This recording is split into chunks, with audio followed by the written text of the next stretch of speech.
This is usually due to having too much vermilion mass. In other words, she got so much filler that she ended up getting the duck lip look in real life. Hello and welcome to the channel. So today we're going to be doing things a little bit differently, and I'm going to try to explain everything before we get into the video. We're going to look at Hooked on the Look, which is a show that I'm sure most of you who watch this channel already know about. They look at people with body modifications, and I think it's a form of body dysmorphia when people are getting some crazy stuff done, and we should be honestly talking about when something goes from mental illness to acceptable surgery, and whether these doctors should actually be giving these people even more augmentations, because it's just ridiculous at some point, and perhaps even life-threatening. This here is a live capture of me. I'm annotating on my iPad so I can do this live and get all the content I want to without being bogged down by scripts and recording and all that process that takes forever in regular videos. All right, let's get in. I've had 9 major plastic surgeries and over 500 procedures, spent over $150,000 to transform my body, but I'm nowhere near finished. I mean, she's not an average soccer mom. There's something I've been keeping from you. I really want to make sure you're okay with it, because if you're not, I won't go through with it. Hey girl, hey! Hi, I'm Elena. I've spent over 150. Okay, so her lips are incredibly everted. Now, eversion is usually caused by having either some kind of maxillary or dentofacial, so mandibular or maxillary teeth. So if you can imagine, these are your front teeth and they're like sticking out like that, which pushes your lips forwards. I'm doing such a bad job at illustrating this, but her case, it's very different. So this is usually due to having too much vermilion mass. In other words, she got so much filler that she ended up getting the duck lip look in real life, which why you'd want to do that is beyond me. And this is why I'm starting to think that at some point it starts to get a bit too much. And when should a doctor say, yeah, maybe this isn't the right thing to do? If we assess the lips using, standard surgical or anthropometric measures, we would start off here with the nose and use something called an E-line test. So start at the nose or the pronasal, and this is not the correct way of doing it because the angle that I'm looking at it is very off, but it should give you an idea of what I'm talking about. So you start at the nose and then go straight down to the chin or the menton, and you can see that her lips go beyond this line very prominently. Even if it was on the side view, it'd be even more. This 3/4 view is actually doing her a favor. But regardless, your lips should be 2 to 4 millimeters behind for the lower lip, and 2 to 4 for the upper lip, and 2 to 6 for the lower lip. And in her case, they're up beyond the line. So obviously her lips have too much projection, and that's quite apparent. $50,000 on plastic surgery, but I'm nowhere near finished. So right now, as it stands, I've had 9 surgeries that are cosmetic and probably over 500 procedures easily on my face and on body contouring okay, and wraps. I want to talk, actually, I want to go back. I want to look at this. Wow. I think this was a post-operative. Jeez. Yeah, this should be a very clear indicator that you can just see, look at her chin. So you see her chin. It is the more you project your lips forwards, the more recessed your chin is going to look. And that's not an attractive look for anyone, male or female. You don't want to be looking like you have a malformed chin because your lips are so preposterously big, right? This is, and again, another thing that you start to notice is when a sign of overfilling syndrome, which most doctors, if you Google it, you can find a lot of information on it, but most plastic surgeons would refer to it as overfilling syndrome. Is when the lips start to curl up like that. It's very, very troublesome, and you get what's known as non-complacency. So something that one of the dentists on my team was telling me is with a face like this, when the lips start to not close, they're not complacent or they're compliant, and essentially the lips can't do their job of keeping the mouth sealed when they're so humongously big that it's like having a crazy natty bicep pump at the gym and you can't like reach your back anymore. And this is kind of the same thing. Your lips are so plumped up that it just can't form a correct seal, so they're non-complacent lips. And if this came to us as a client in aesthetic reports, one of the recommendations is immediately getting the lips corrected and getting mass removed, because this is just not healthy, no matter how you want to look at it. Like, I don't know, I guess that this is post-operative and the lips are just swollen, and I don't know what stage in the operation cycle this is, but regardless, I would definitely advise against looking like this. My face and body contouring and wraps, if you include everything, it's just astronomical. My very Man, okay, no. first cosmetic surgery was rhinoplasty, which is basically a nose job. Okay, so this is what her natural lips look like, and they look perfect. Like, there is nothing wrong with them. In fact, she has quite thick lips for a Caucasian woman. I guess because she's smiling, it's a bit different, but her lips, there's nothing wrong with them. So I don't understand why she felt the need to get them corrected and then increased in size, because there are people with much narrower lips that can still make it work with their face. One of the aspects that I'd look for on a face like this is how leptoprosopic is it? So is it tall and narrow, or is it uriprosopic? Is it short and wide? And this has a lot to do with vertical maxillary height or vertical maxillary excess, where if your anterior lower chin, or the lower half of your face, is quite tall, then the lips will be stretched out thinner and it'll look worse. And so in her case, she does have quite a tall face, but it's not tall enough to make her lips look thin and stretched out. So she's quite blessed in that genetic category, I suppose. I felt amazing. I woke up and there was okay. Oh, if I keep stopping every 30 seconds, people are gonna get pissed. But come on, this is much better. This is, and actually I take that back. Her face is not as tall as it looked in the other photo. It's quite just normal. But regardless, this, what can I say about it? It's just too much. You can just see that it's not forming a compliant seal, and you can see that little gap in the middle. That's because there's just too much mass to close your lips properly, and it defeats the purposes of your lips. I woke up and there was instant gratification. My nose looked the way I wanted it to look. And after that, I just realized that I can transform into whatever I wanted. I mean, fair enough.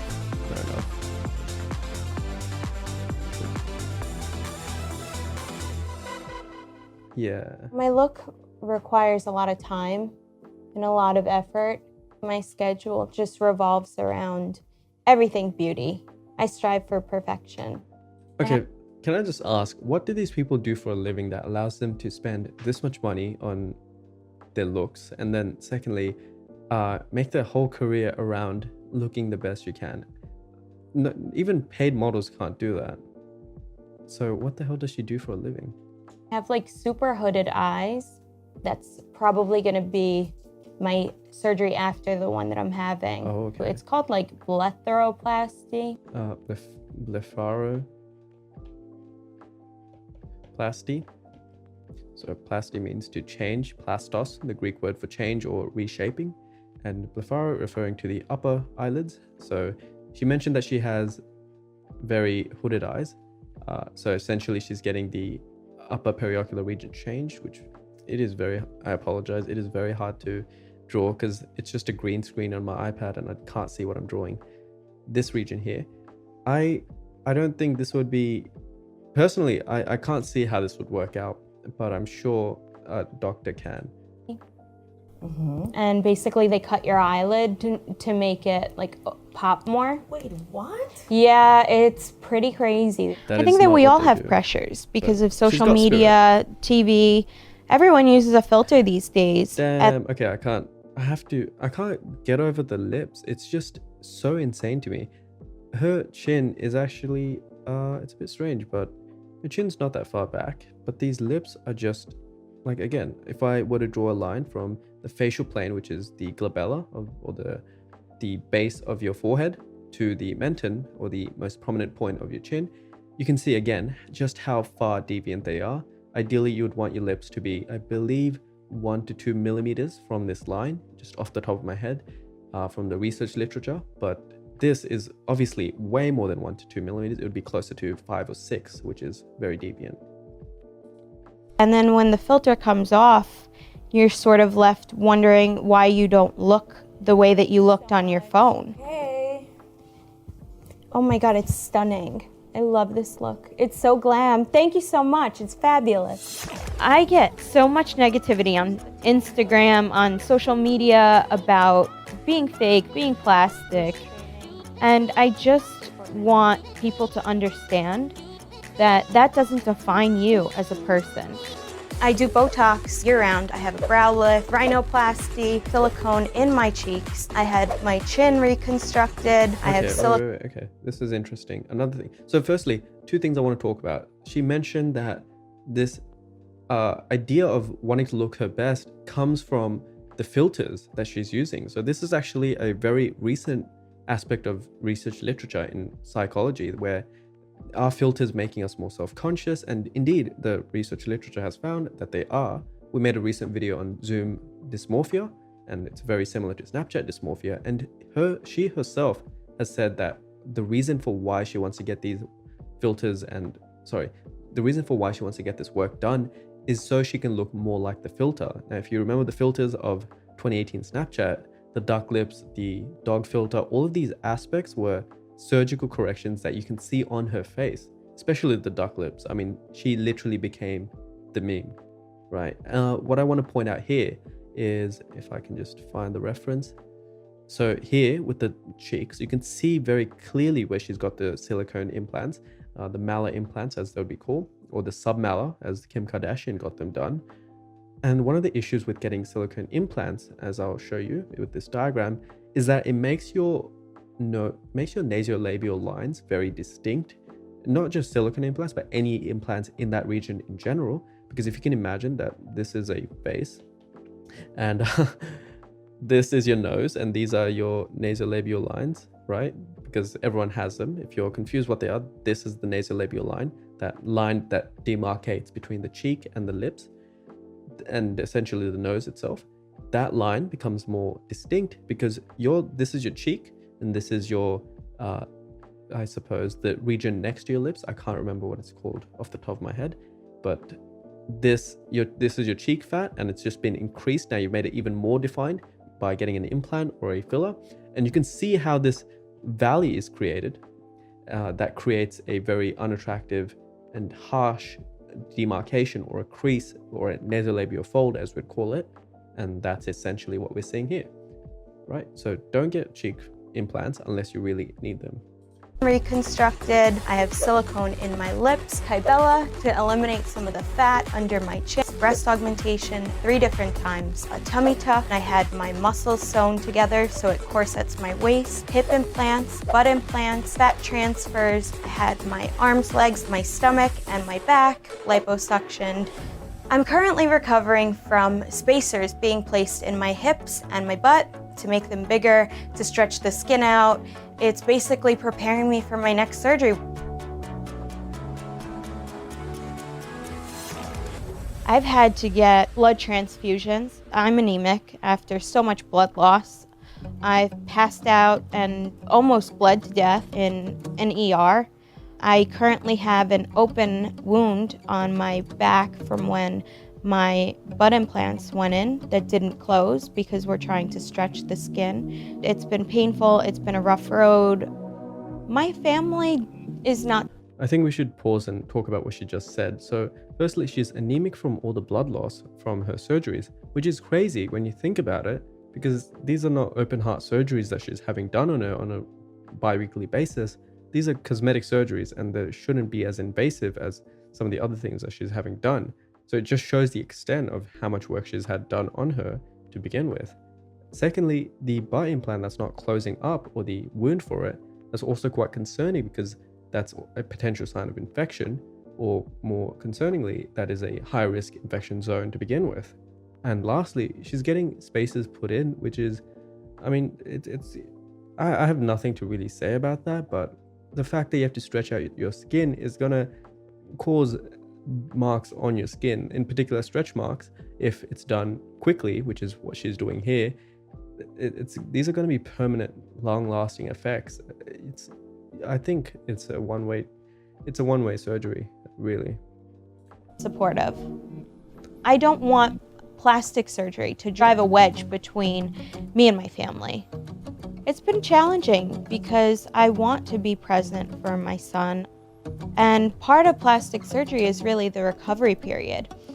So I was absent for so much that I wish I could go back and be a part of.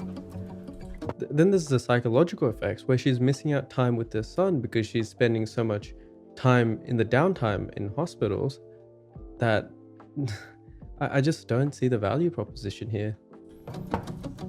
I don't really remember anything much about my mother without the surgeries, but I'm okay with it. I mean, she's not an average soccer mom. There could come a point where there's too much surgeries, like overkill, and... Wait, did he just say that there could come a point? Because I'm pretty sure that point has been passed. I mean, probably by like the third or fourth cosmetic surgery and probably like the first 70K down. I think that point's passed. This is something else. This is body dysmorphia. It doesn't turn out well after a lot. Most mothers, But good on him for supporting his mom. they don't look as good as my mother. Jazz, there's something I've been keeping from you. Is it I'm another going surgery? to swap out my hip and my butt implants and put in bigger ones. What do you think? I really want to make sure you're okay with it, because if you're not, I won't go through with it. I know about how things could go wrong under the knife, but I'm good with it for the Barbie of Queens. I'm not really worried about it because she's pretty This reminds me of strong. Trisha Paytas I'm for some relieved reason. just to know that, he accepts me for who I am. He's seen me for me. And I'm really excited about what the future holds for me in terms of plastic surgery and my life going forward. Whatever modern medicine has in store, chances are I'll be trying it. I think the main thing in life is being proud. Whether you're plastic, whether you're not. I am plastic, and I am super proud of it. I'm super happy with my end results. I would go through it again just to be able to be where I am right now. So I regret nothing. There is a takeaway that we can take from this video, and that's in regarding the lips. So firstly, as we saw in her example, you don't want to get your lip vermilion too expanded, or you don't want to add too much filler to it, such that it disrupts your nasal harmony. So the E-line, if I were to draw a side profile, imagine that this is the nose. I suppose these are the lips. I'm so bad at drawing. And this is the chin. You wouldn't want the lips to go beyond the E-line, such that when it's drawn from the nasal tip to the chin tip, your lips stay behind the line at 2 to 6 millimeters. That's the side profile. And with the front profile, if you have lips that reach the edges of your mouth, say, for instance, a schematic like this, where your lip vermilion, so that's this part, goes from corner to corner, so these are your mouth corners, then you're quite blessed because this produces larger lip shapes and they can take in more filler if that's really what you're after. But if you have a lip like this, for instance, where your mouth is quite wide, so the oral commissures are far apart, but your lip vermilion is concentrated around the middle, then you can't put in a whole lot of mass, otherwise it will end up curling outwards like this. And this is, imagine that's a side profile, it's not a very good look. That's essentially the gist of it. Generally, with more attractive lip shapes, they tend to be a combination of both of these. So they look something like this, a small intraoral distance. So the oral commissures, or these corners, are quite close to each other, and the lips are vertically quite tall, which for females tends to be the ideal beauty standard. All right, so if you enjoy this video, leave a like, subscribe, and let us know what you think about this new format. Otherwise, we'll catch you in the next one.